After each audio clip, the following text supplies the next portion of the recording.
in its essence, is not a something. It is a somebody. His name is Jesus Christ. When truth is called a lie, the lights go out, darkness falls, and indeed, if your light is darkness, how very deep will the darkness be? All the words in this book can be compressed into one word, the eternal word, Jesus the Christ.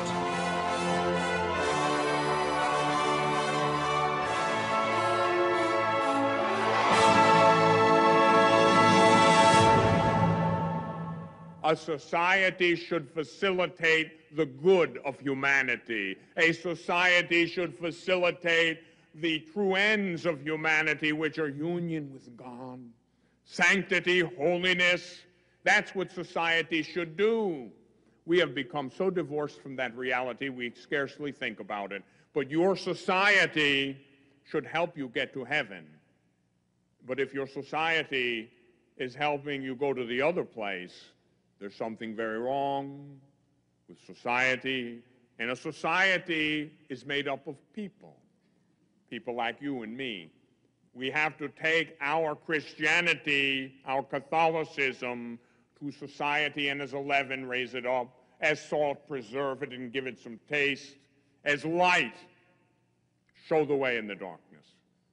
Now that's what a society should do for us, but as President Kennedy once said, ask not what your country can do for you, but what you can do for your country. And so if society is sagging, if society isn't living up to its responsibilities, if society has been turned upside down in a satanic inversion, resulting in a situation where it's easier to go to hell than heaven by following the ways of that society, then you've got to bring something special to society. You've got to bring yourself to society. Your Christianity has to lift up the world around you. Now, without the help of grace, the Catechism teaches us, men would not know how to discern the often narrow path between the cowardice which gives rise to evil and the violence which, under the illusion of fighting evil, only makes it worse. Wow, that's quite a statement.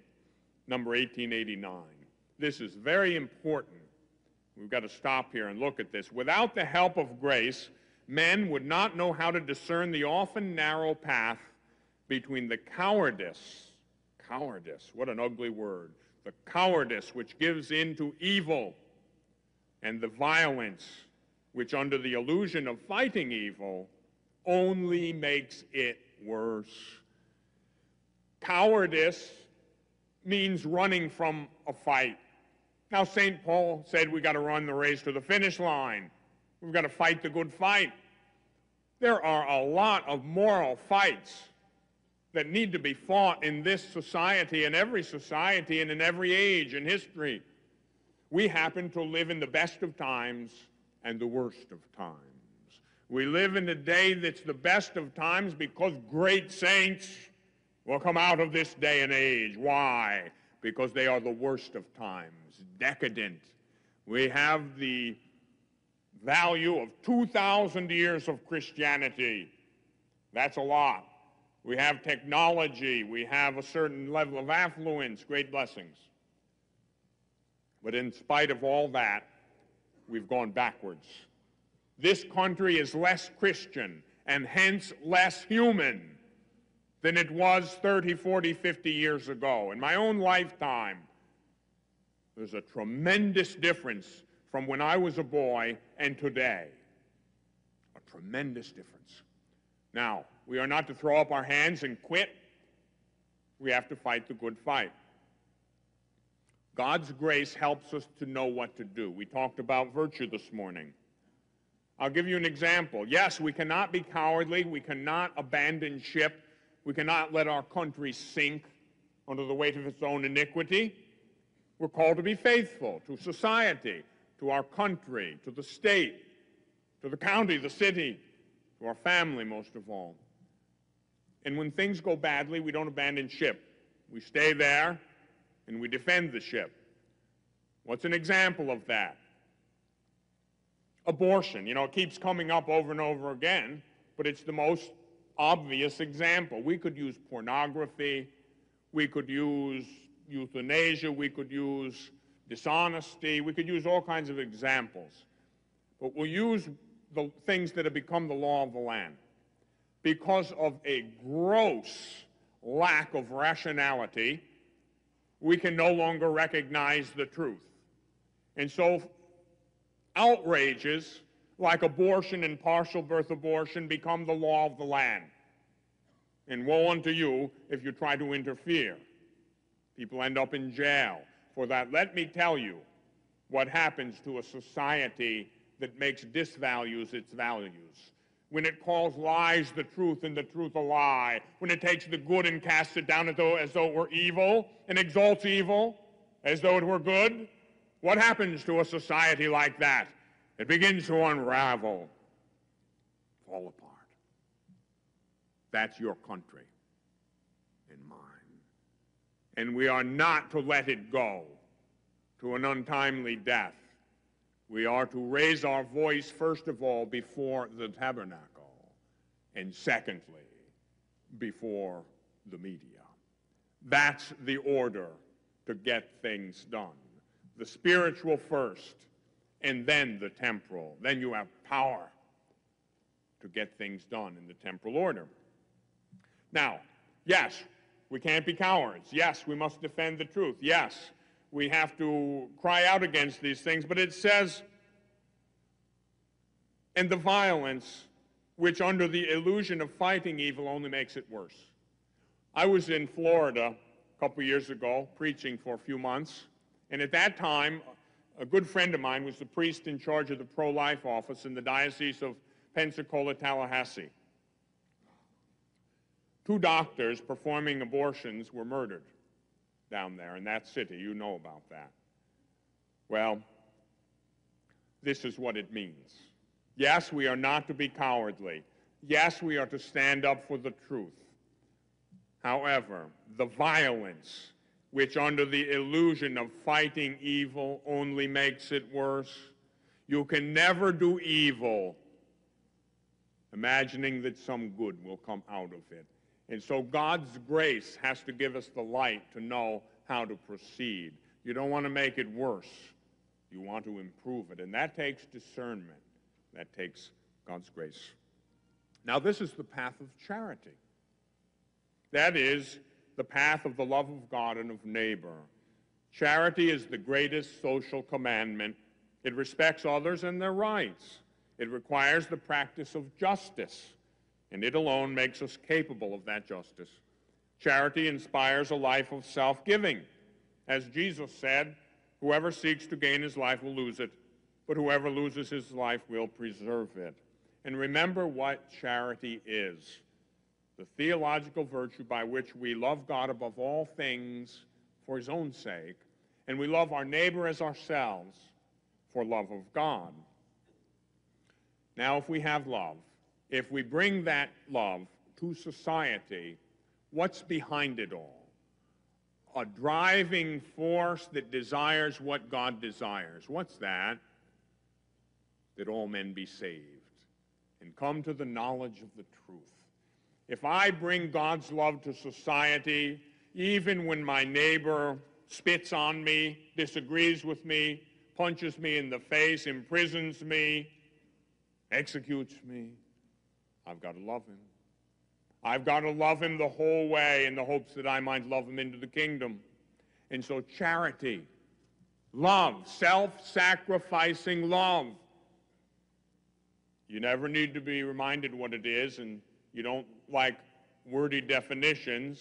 Once again, look at a crucifix, and you will understand what Christian love is all about. And sometimes when you bring God's love to society, be ready to stretch out your arms and die on a cross. That's how Jesus did it, and the servant is no better than the master. we are to participate in the social life around us. Now, human society has to have authority. There has to be authority in society, as we've already said that.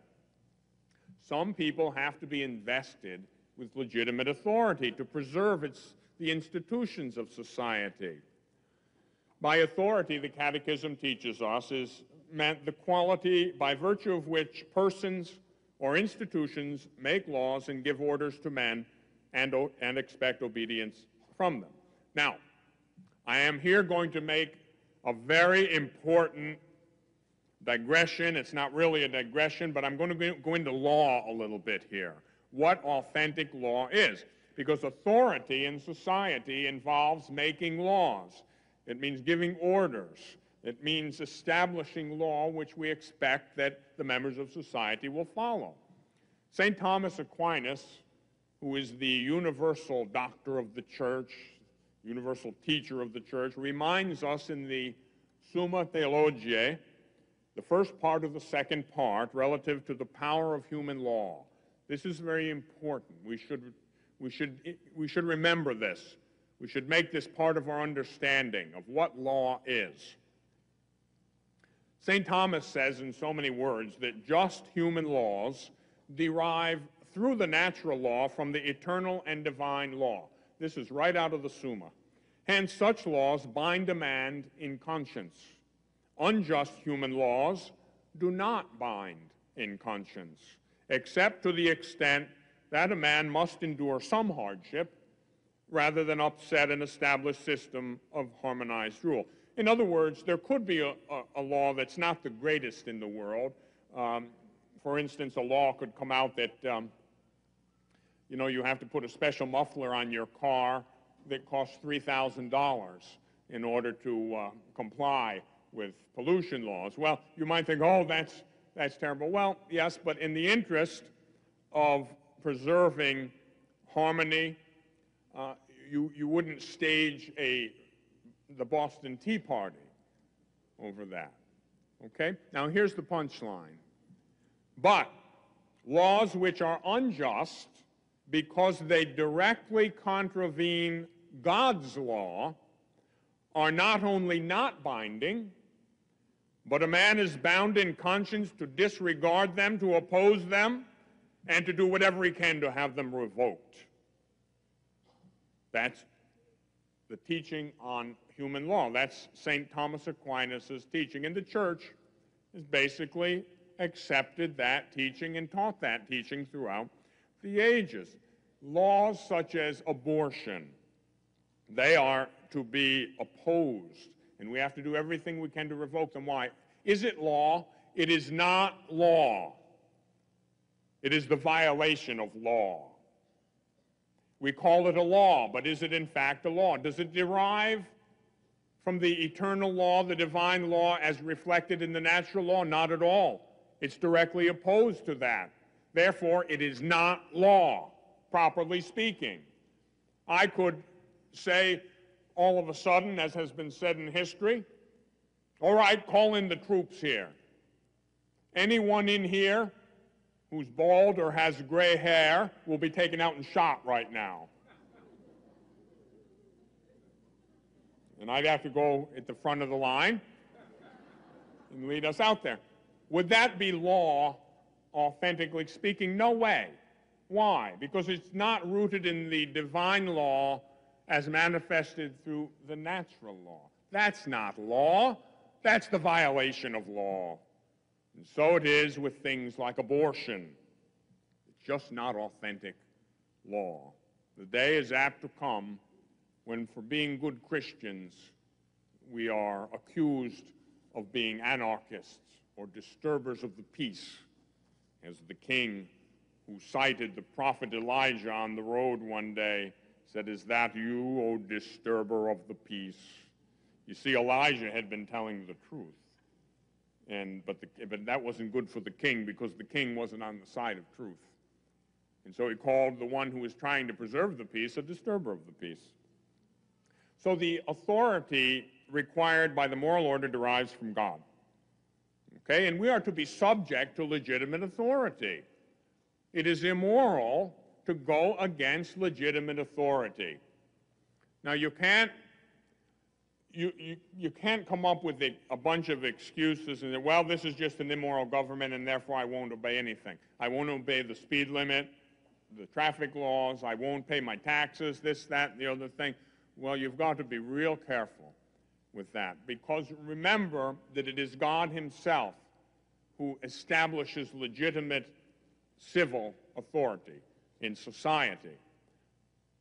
I once was talking with someone I consider a holy person, and I said, boy, what do you think of the political situation today? What do you think of some of the laws we have in this country? You know, some of the ways that we seem to be going, led by our civil leaders. And there was a kind of a silence. This person is a good, solid religious sister. She just shook her head, and she said, without batting an eye, punishment for sin. Punishment for sin.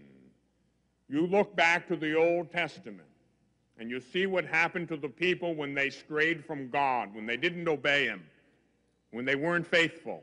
What happened? We have no priest, prophet, or king. We have no judges to rule us. What happened? They were turned over to perverse leaders who led them off to idol worship. Bad leadership is often punishment for sin. And I don't want to get too far into that, but I'll tell you, because you know where I could go with it.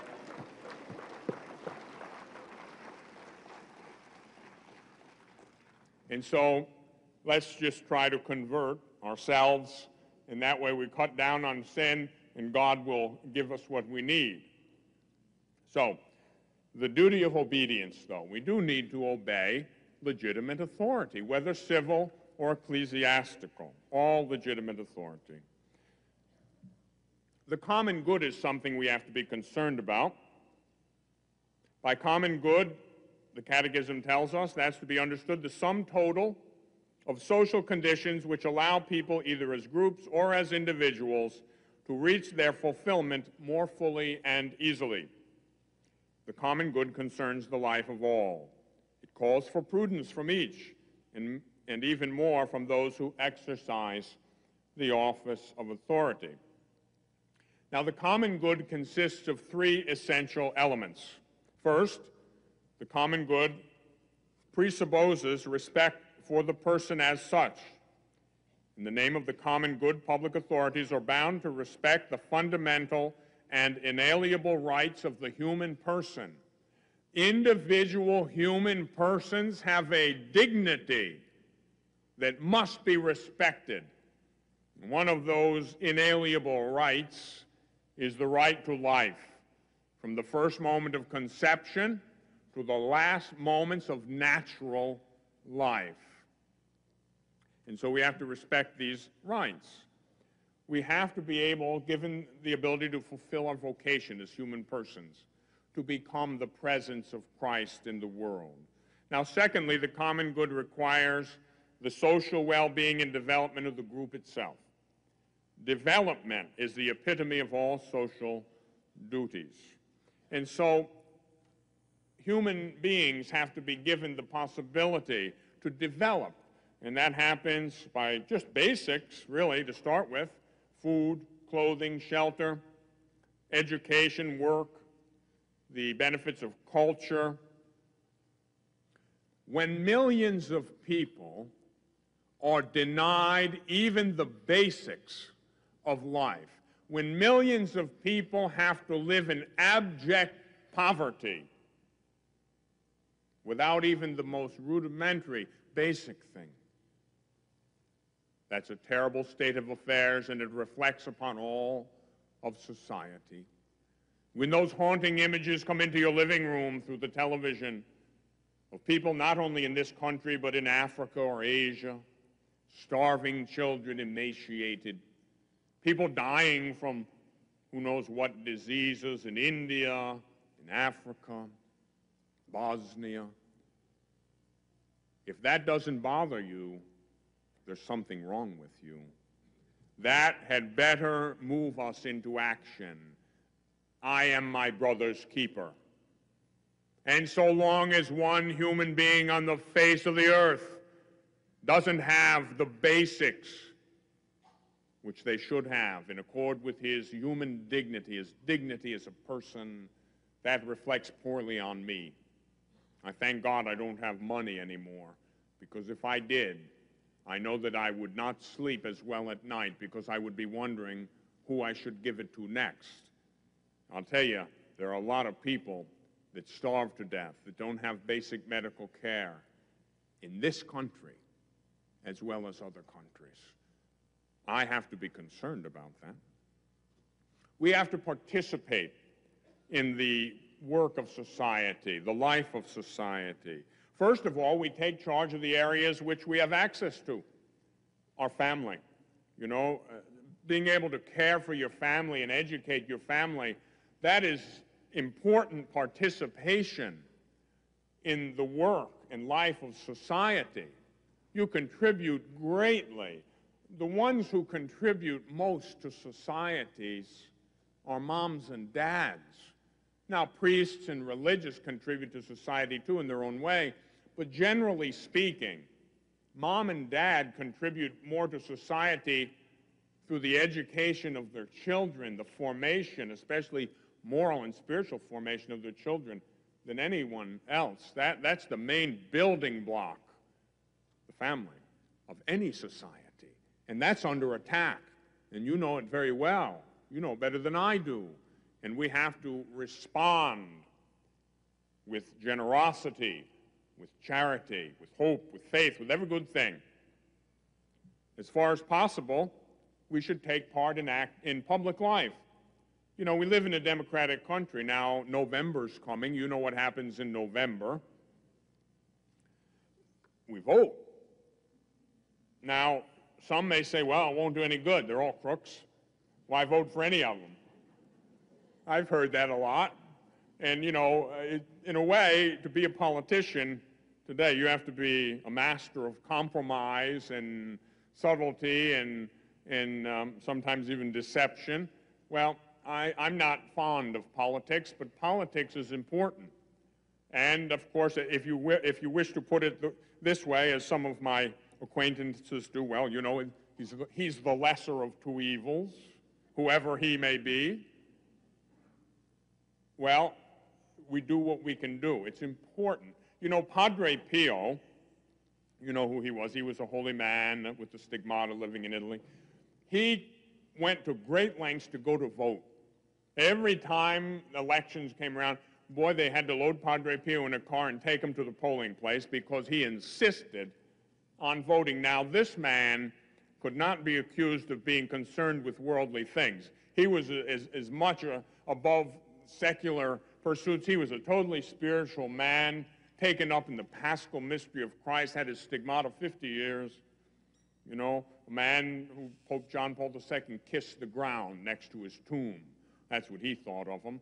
A man who told Pope John Paul that he would one day be Pope, and so get ready. He insisted on voting, you know, so it's important. It's very important. In a democratic society, we have that gift of freedom, so we should do it. It's incumbent upon those who exercise authority to strengthen the values that inspire the confidence of the members of the group, and encourage them to put themselves at the service of others. Let me tell you what's happening in many societies today. We are losing confidence in our leaders. Very often they do things to make us lose confidence. When someone is so out of touch with reality that he can't see the basics, that he can't see that it's a human being in the womb, when they can't understand that, you begin to wonder, my God, if they've lost their minds to that extent, I should trust them? I don't care what else they do right. If they get that one wrong, there's something very wrong.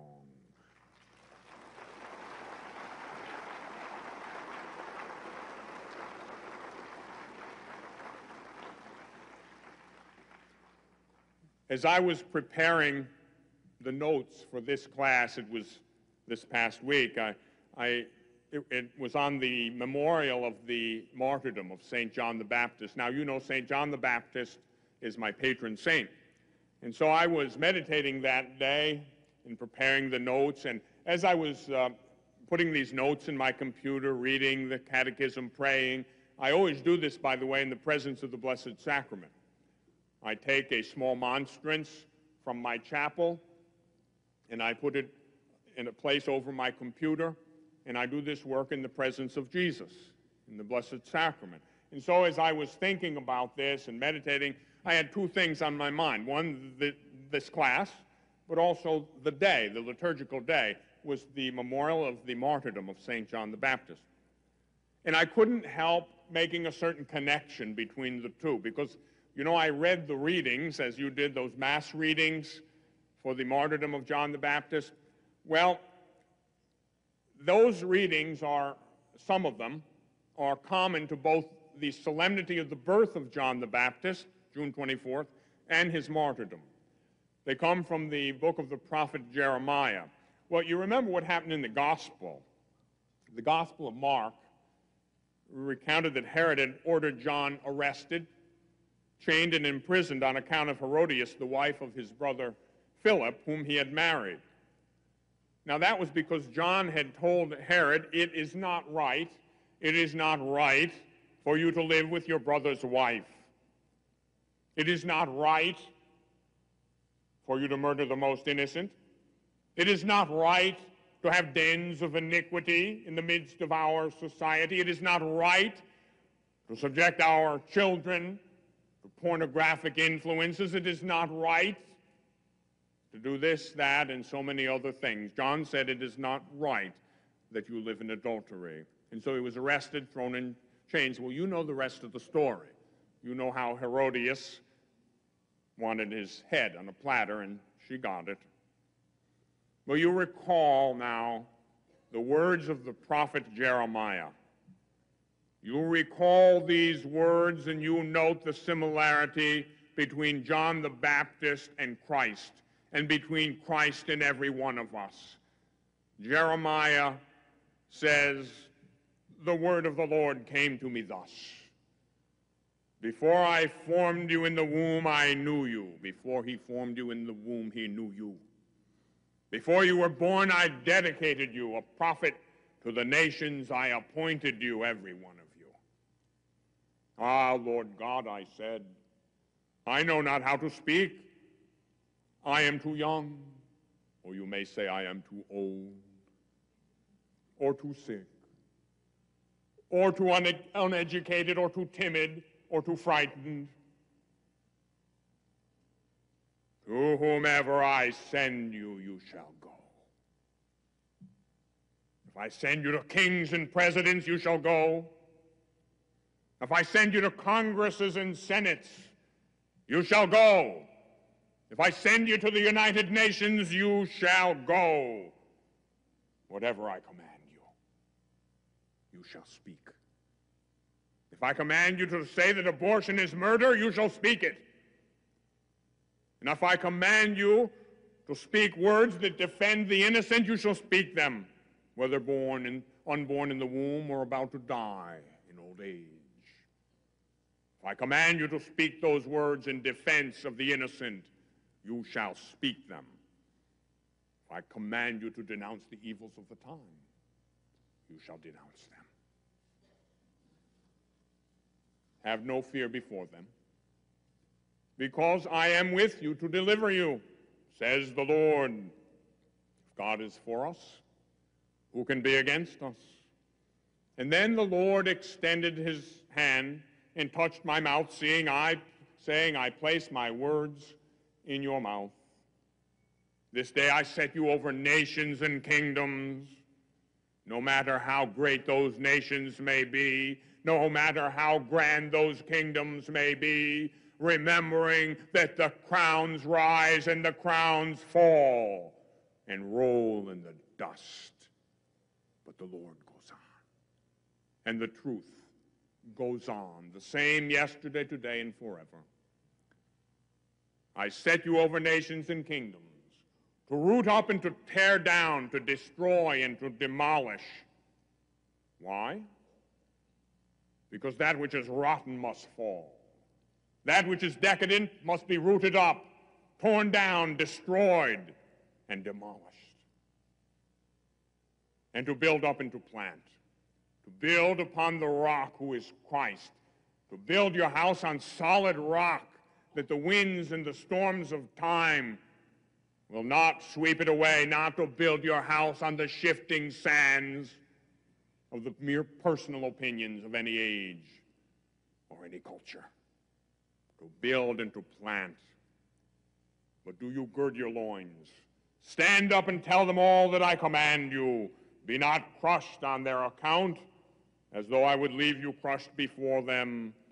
For it is I, the Lord, this day, who have made you a fortified city, a pillar of iron, a wall of brass, against the whole land, against Judah's kings and princes, against the world's blind leaders, leading the blind, against the deceived who go about deceiving others, against its priests and people, indeed, against those who have exchanged the truth of God for a lie, those who have begun to worship the creature rather than the Creator.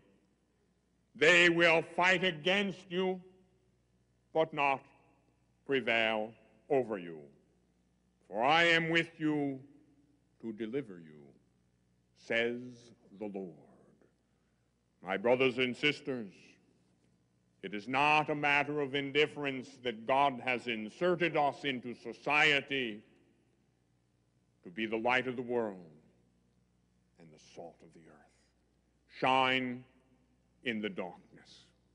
Preserve and give taste to what is rapidly becoming a tasteless society. In so doing, you will become everything God created you to be. The joys and the hopes, the griefs and the anxieties of the people of this age, especially those who are poor or in any way afflicted. These two are the joys and hopes, the griefs and the anxieties of the followers of Christ. Indeed, nothing genuinely human fails to raise an echo in their hearts. That is a quote from the Second Vatican Council's document on the Church in the Modern World, #1, from Gaudium et Spes. The joys and hopes, the griefs and anxieties of the people of this age, especially the poor, or those who are in any way afflicted, all those joys and hopes, those griefs and anxieties should raise an echo in our heart as followers of Jesus Christ. Concern for social justice is not something that any Christian can afford to ignore. The Church's teaching on social justice is not some kind of second-rate teaching. That's Christianity. And you and I cannot afford to forget about that. Jesus himself was concerned for the poor. Jesus was concerned for the downtrodden, the disadvantaged, the oppressed. And the servant can be no better than the master. And so you and I have to be very concerned for those who are poor, oppressed, downtrodden, those who are disadvantaged in any way. There are several documents which we should be familiar with. I'm not going to list them now, but, you know, the Holy Father wrote a couple himself, John Paul II. He wrote an encyclical commemorating the 100th anniversary of Pope Leo XIII's document, Rerum Novarum, Solicitudo Rei Socialis, Populorum Progressio, of Paul VI. Now, you don't have to necessarily remember those Latin names, but these documents on the Church's social teaching, and you can, in the Catechism, there are footnotes. You'll see those there if you would like to go read them.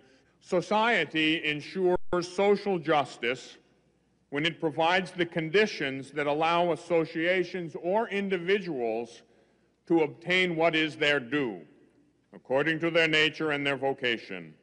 Social justice is linked to the common good and the exercising of authority. At the basis of all this teaching on social justice is the dignity of the human person. Regardless of what country you are from, regardless of the color of your skin, regardless of what language you speak, regardless of whether you are rich or poor, from the nobility or the most poverty-stricken class, that is all irrelevant when it comes to human dignity. Your dignity consists in your personhood. You have that nobility and dignity because you are created in God's image and likeness. And any kind of discrimination because of race, because of creed, any of that has no place in the world, and it certainly has no place among the followers of Jesus Christ. Some of the worst atrocities in history have taken place in the name of that kind of injustice. The church proclaims justice, social justice, and it is not an irrelevant teaching. It is something right out of the heart of Jesus Christ. Social justice can be obtained only in respecting the transcendent dignity of man.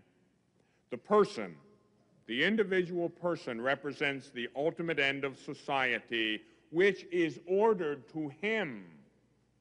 Society exists for the individual.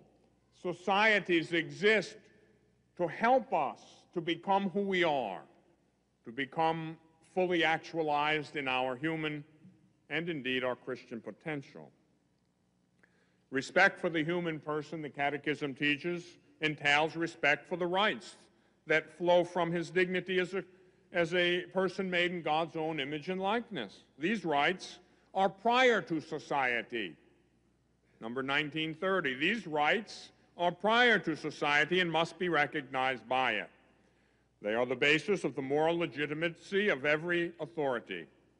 By flouting them or refusing to recognize them in its positive legislation, a society undermines its own moral legitimacy. If it does not respect them, authority can rely only on force or violence to obtain obedience from its subjects.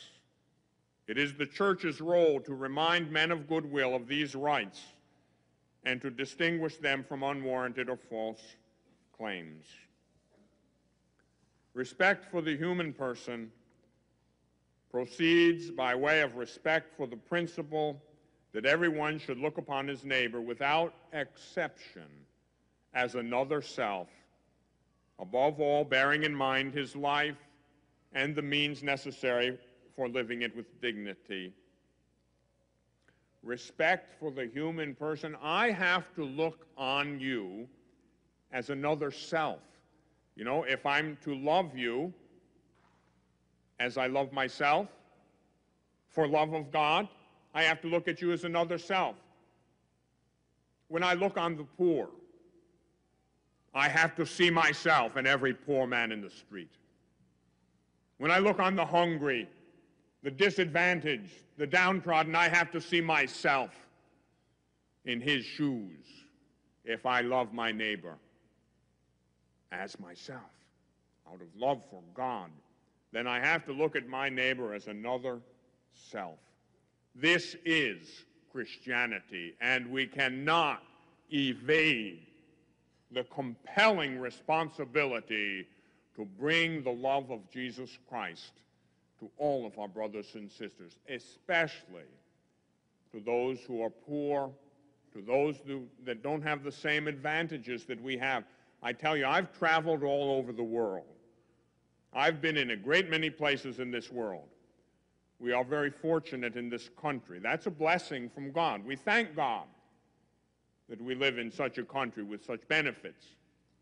But you know, with every benefit, with every blessing, with every grace, comes a commensurate responsibility. To those who have been given much, much will be required. To the man who's been given more, more will be required. So says the Word of God, the Word of truth. I believe it. I'm sure you do too. We have to make sure we carry it out. In this country, we've been given much. We have, for the most part, an excess. Now, I know we have many poor people, and some of us aren't exactly what you'd call wealthy, even though we live in a generally affluent country. Nonetheless, most of us have a few pennies left over. And if we don't, we can come up with ways so that we do. We can do things like give up smoking if we do. We can do all kinds of things. We can eat less, or maybe we can be more frugal. I know a little child, well, not that little, 10, that's little, I guess. That child, when I found this out, I was so edified by it, and in a way, ashamed. That little child, and I'm not promoting this, I'm not telling little children to do this, but that little child didn't eat lunch at school several days and took the lunch money so that she could give it to feed the poor because she felt sorry for a man she saw on the street one day. That's social justice. That's Jesus Christ. The duty to make ourselves a neighbor to others and actively to serve them becomes even more urgent when it involves the disadvantaged in whatever area this may be. Jesus said, "As you did it to one of the least of my brethren, you did it to me." Now, I will come back a little bit later to this duty to care for the poor, the poorest of the poor. This is of paramount importance. It's not a matter of indifference. We must be concerned about the poor and the disadvantaged. Now, this duty extends also to those who think or act differently from us. Remember, the principle of social interaction is charity. Well, this duty extends, yes, even to those who don't accept the teaching that we're giving here. Sometimes we have a chance to practice charity in the most unlikely places. It's not so easy. We have to forgive offenses. We have to forgive people who perhaps mock us. Jesus extends the commandment of love, which is the new law, even to our enemies. Liberation in the spirit of the gospel is incompatible with hatred of one's enemy as a person, but not with hatred of the evil that he does as an enemy. Number 1933. That's a good one. We can hate no person as a person, but we do not have to love the evil they do. We must love our enemies, forgive them. But it doesn't mean we have to love the evil they do. Once again, love the sinner, hate the sin. Why do I hate sin? Because it hurts my neighbor. And if I love my neighbor as I love myself, I don't want him to be hurt. So I don't like sin. Now, a note about democracies. There is not a great deal in the Catechism about this, but this is part of the Church's social teaching. And I'm putting this in because it is very important for us. We live in a democracy, and so we should know what the Church teaches about democracies. This teaching that I'm going to give you now, it's a short diversion, is out of the Holy Father's encyclical, Centesimus Annus, on the 100th anniversary of Rerum Novarum, which was written by Pope Leo XIII over 100 years ago. Number 46, the Church values the democratic system. The Catholic Church highly values the democratic system of government, inasmuch as it ensures the participation of citizens in making political choices. guarantees to the governed the possibility both of electing and holding accountable those who govern them, and of replacing them through peaceful means when appropriate. Thus, the Church cannot encourage the formation of narrow ruling groups which usurp the power of the state for individual interest or for ideological ends. Authentic democracy is possible, listen to this now, remembering what we've already said. Authentic democracy is possible only in a state ruled by law. And remember what law is. Authentic law.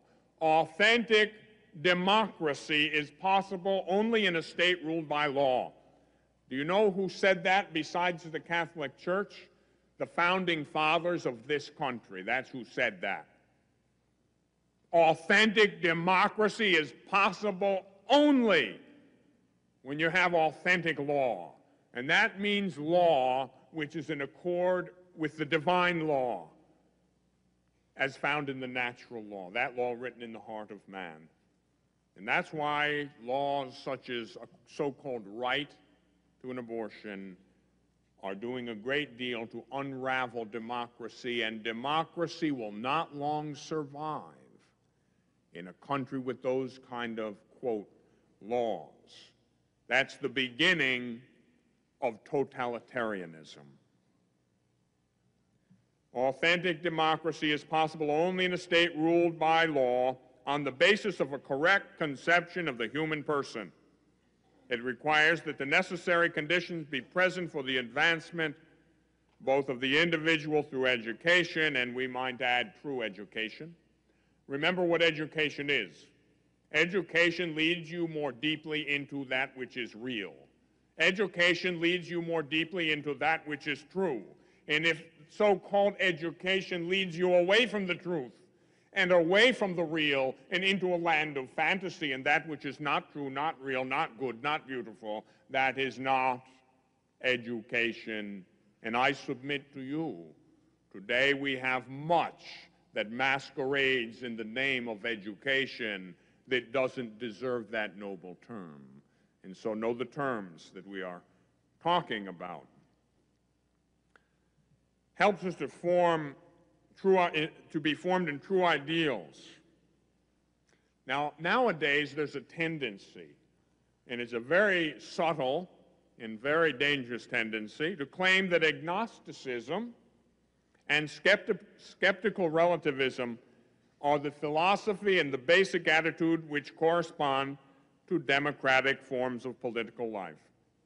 There really is a tendency that wants to put together agnosticism and skeptical relativism with democracy. In other words, you have to be a skeptical relativist and an agnostic to be a true member of a democratic society, a great many would say. Now, that's a fallacious, erroneous presupposition. Those who are convinced that they know the truth, you and me, we're convinced we know the truth, and firmly adhere to it, are considered unreliable from a democratic point of view, since they do not accept that truth is determined by the majority. That's Pope John Paul II talking. He sounds just like me. Of course, I sound like him sometimes because he's my teacher. He's our spiritual father. He didn't learn anything from me. I learned everything from him.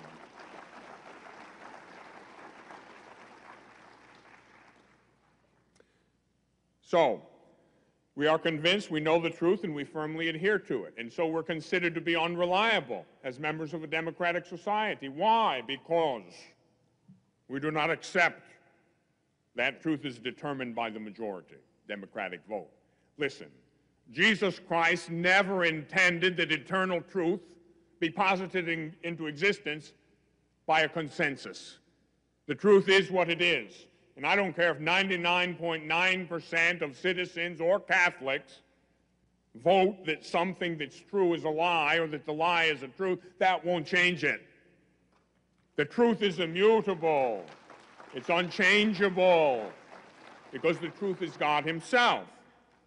And so we are convinced of that, and so these certain people say, well, we're unreliable from a democratic point of view since we do not accept that truth is determined by the majority. No, we do not accept that. Truth transcends time and space. Truth transcends any majority. Listen, a majority can be just as sincerely wrong as they are sincerely right. The truth transcends that, and if it doesn't, the truth isn't reliable. But the truth is reliable because the truth transcends the finite mind of man. Why? Because the truth is God. Jesus said, I am the way, the truth, and the life. And that's where our trust is. So, and they also say that we do not accept that, or that it is subject to variation according to different political trends. Well, listen, the truth is absolute. The truth is absolute, it is objective in character, and you know, you don't have to go out into agnostic, atheistic society to find those kind of views. You can find that right inside the church, sad to say. There are people who promote this kind of subjectivist, relativist philosophy, which spills over into bad theology. As a matter of fact, most of the bad theology comes from bad philosophy. And if we would teach our seminarians and others solid Christian philosophy, especially metaphysics, they would not stray off into these strange ways of thinking. It must be observed in this regard that if there is no ultimate truth to guide and direct political activity, then ideas and convictions can easily be manipulated for reasons of power. As history demonstrates, a democracy without values easily turns into open or thinly disguised totalitarianism. And so I tell you that a country which is governed or moved by relativist, subjectivist ideas, which says that truth is fluid, subject to the whims and fancies of a democratic vote, that so-called democratic society is headed for totalitarianism, whether open or thinly disguised, as the Holy Father says. Freedom is something we espouse. Now, we leave all men free, as God does. God has given us free will. You do not forcibly impose your views upon another person. But you have every right to express your views just as they have a right to express theirs. In the end, there is a battle. Now, truth is what we have on our side, and the human mind is made for truth.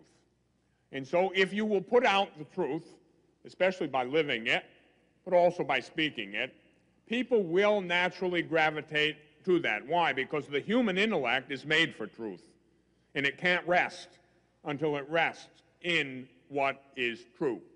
The problem is sin. Sin subverts our capacity to grasp the truth. Sin blinds us. Sin weakens our will. And so there's a battle here. There's a battle. We have the truth. We wield it as a two-edged sword, the Word of God. But sin is what the other side has going for it. And so the devil, through his instruments, appeals to people.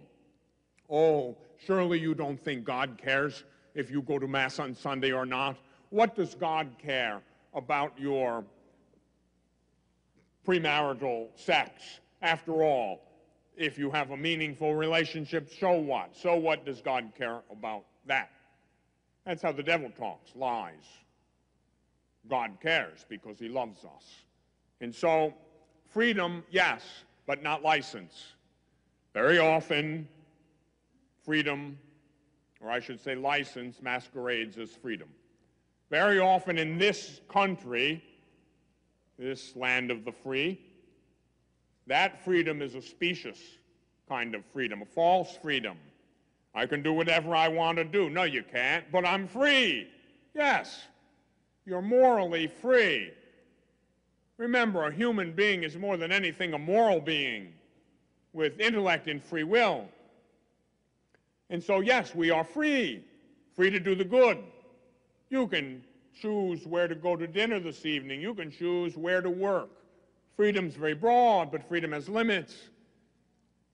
Freedom is being able to choose from among goods, not to be able to do whatever you want to do. No one has the right to do evil. That is license, not freedom. And that is something that we had better get right in this land of the free that espouses liberty so much, and rightly so. Freedom attains its full development only by accepting the truth. You can't have freedom without truth. Freedom is wedded to the truth. In a world without truth, freedom loses its foundation, and people are exposed to the violence of passion and to manipulation, both open and hidden. The Christian upholds freedom and serves it, constantly offering to others the truth which he knows. For I know and you know that the truth will set you free. Jesus said it, if you are my disciples, you will obey my commandments, and then you will know the truth, and the truth will set you free. I want every one of my brothers and sisters to know the truth. Why? Because I want them to be free with the glorious freedom of the children of God, not some illusory freedom, which is in fact license, which very quickly goes to slavery. And so freedom, yes. License, no.